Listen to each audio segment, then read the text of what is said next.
Good evening. 3 things you might not know about me. I love candy, I love costumes, and I love Canada. Halloween's a fantastic holiday. Not my personal favorite, but always fun. Dressing up, trick-or-treating, getting to see all of your neighbors and getting candy for it, or maybe going to a Halloween party or a haunted house, or however people decide to commemorate nowadays. In times like these, I'll take literally any excuse to celebrate something and be excited, so today I'm counting down my top 10 Halloween levels in video games. But before that, we gotta understand the difference between spooky levels and Halloween levels. If I were talking about spooky or scary levels, that would set a much larger range for this video. Really, it's a whole nother list, one that I might actually do one day. But for now, understand that not all spooky levels are Halloween levels, and not all Halloween levels are spooky levels, at least realistically. So what's the difference?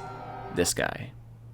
The pumpkin, he's the difference. If it has a pumpkin, it qualifies as a Halloween level. No pumpkin, no list. And as usual, this is just my opinion. I kinda have a cold, so I'm sorry if I sound a little different. Anyway, let's get started.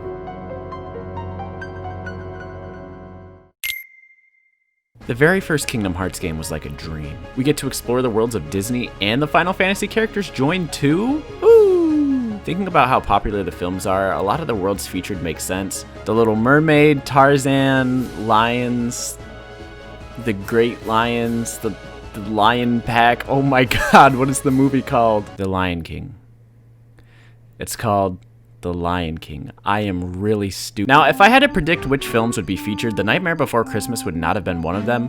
Thankfully, it was. I still haven't seen this movie, I know, but they did a fantastic job with the aesthetics and costumes you see in Halloweentown, and Jack Skellington is a solid party member. Plus, it's even Christmas time when you come back in Kingdom Hearts 2. That's dope. If you're like me, and yes, you are like me, then you've been playing the Animal Crossing October update, growing pumpkins, trying to get your spooky furniture, candy, and all that in preparation for Halloween. Oddly enough, for once in my life, I don't want to time travel. I'm saving the event exclusively for Halloween so I can play it while I hand out candy, and thus instead, we're going to talk about City Folks Halloween. Much like the other games, you get a message from Jack in October warning of his arrival and asking for some candy, which is now available once a day at Nook's. On Halloween night, all of your neighbors will be dressed as Jack and will approach you and force you into dialogue. They want their candy, and if you don't treat them, they'll trick you by replacing one of your items in your inventory with a joke item. The real Jack is around somewhere, and you can tell him apart since he won't approach you but just walk around. Once you find him, give him a piece of candy, he gives you a piece of furniture, then he vanishes. Do this like 12 or 13 times over, and you'll have all the spooky furniture. Now, the reason I put it so high, as much as I enjoy doing this within all the Animal Crossing games, why are you giving me furniture on Halloween that I literally won't display until next October? Once you have it, you're set for the rest of the game's lifespan, but I mean still, that's just more points for time travel. You want to know what's really scary? The fact that a racing game exists where you exclusively drive Volkswagen Beetles. I'm just kidding. Kind of. I had tons of fun growing up with Beetle Adventure Racing as a kid. I was pretty thrilled about this game, not nearly as thrilled as the announcer was. Adventure Racing! Coventry Cove! Mount Mayhem! You gotta continue! Metro Madness! Alright!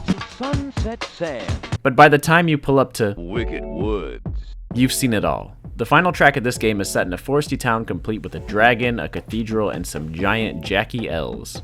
I know a lot of racing games try to keep the environments realistic, so I appreciate Adventure Racing for giving us this fun final course, probably somewhat influenced by Mario Kart. Luigi's Mansion 3! The whole game. The entire thing. Our token pumpkins are right on the first floor, but the entire game is Halloween themed, or at least Nintendo thought so since that's when they decided to release it last year. I'm a bit more of a Luigi's Mansion 1 kind of fellow myself. I always found the portrait ghosts having personalities and dialogue to add a whole new layer to the child-appropriated horror. Luigi's Mansion Dark Moon and pretty much all of 3, the ghosts are purely bad guy enemies that all look similar and it just feels kinda dumbed down. That said, as a theme hotel, 3 rolls out unique environments left and right and I love it for that. Haunted theater, haunted museum, haunted shopping center, all good stuff.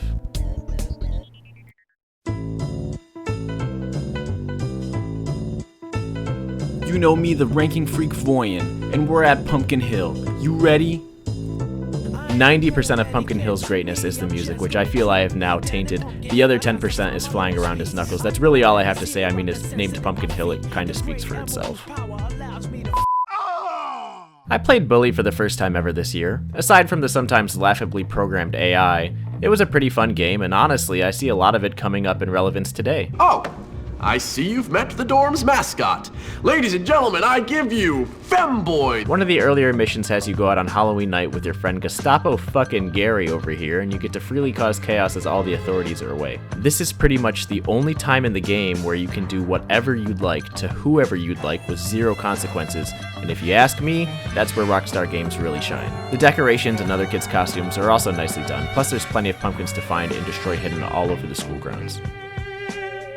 Yeah! Smash Bros might want to underrepresent Ashley, but I certainly won't. Getting her start in Warioware touched, Ashley is a young witch who lives in a mansion, in the woods, and also somehow in Diamond City. She's known for being rather cold and distant. In fact, I found only 2 scenes where she's actually smiling, but either way she's a witch and therefore a mascot for this type of list. This is kind of a stretch, as the microgames aren't outright anything to do with Halloween, but the scenarios themselves are. Ashley's usually whipping up some magical stuff, a sequence that backfires and results in her having to do some microgames. The real takeaway here is the music though, which sounds like the ultimate Halloween waltz. Please, for the love of God, Nintendo, bring Warioware to Switch already. Okay, now go ahead and forget the previous 7 entries because their extent is nothing to Banjo-Kazooie's. Sure, they may have pumpkins featured here and there, but in Mad Monster Mansion you get to actually turn into one and then you are borderline defenseless and the game gets really hard. But that's besides the point. Mad Monster Mansion is a Halloween buffet. They thought of everything. A church, a hedge maze, a well, a cemetery, and of course the mansion itself, all filled with the spookiest beings that roam the dead of the night. The Jiggies are pretty unique too, my favorite one to collect probably being from the giant Ouija board. Also, they have a wine cellar. Doesn't have much to do with anything, but fuck you, I think it's cool.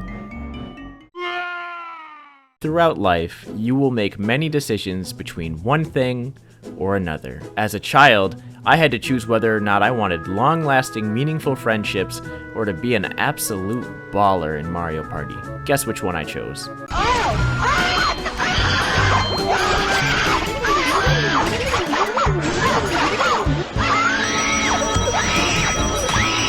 But Mario Party is known for a lot more than the reason why Brandon stopped coming to your birthday parties. I'm talking, of course, about the boards. The series has featured many spooky boards over the years, but my personal favorite is Horrorland from Mario Party 2, which pretty much set the trend in motion. There's a night and day mechanic where every 2 turns it'll change to the other one. Some things are only available in either time period, meaning planning where you're going to be and when can be highly rewarding. Ideally, if you can make it there, you'll want to be near Big Boo at night, who will steal a star and coins from every other player. And if stealing all your friends' hard-earned work doesn't make them hate you, then those are great people, keep them in your life. Earthbound exists as a game that's main purpose is to parody both real life and fantasy, only the game's actual environment maybe does this a little too well. Like, I could look out my window right now and it looks very similar to the townscape of Onett, and also Tucson, even Happy Happy Village, which is a huge deviation in tone as it's literally run by a cult, still has the same grass and roads look as the rest of the game. Thankfully, the next town following this is Threed. The first thing you'll notice going into Threed is that it's instantly nighttime. The streets are empty and there's this unsettling background music that sounds like an alarm is being sampled. Turns out, in true Earthbound fashion, this town is overrun by zombies and ghosts, and the people are kinda having a hard time with it. But also, trick-or-treaters? Part of the reason I think Threed is so memorable is because it routinely catches you off guard from the game's established formula. For one, it's an immediate shift in the bright-colored nature of the rest of the game, and 2, at least for me, there's a minor difficulty spike here. But it doesn't stop there, it catches you off guard again, and then again, and then again. All of these things combined actually made this leg of the game somewhat scary. Not really knowing what to expect, and with powerful enemies charging you around every corner, also the distorted music, it was pretty unsettling as a kid. And for that reason, Threed always stood out to me as the most frightening part of Earthbound. Until I beat the fucking game, what the fuck is this shit?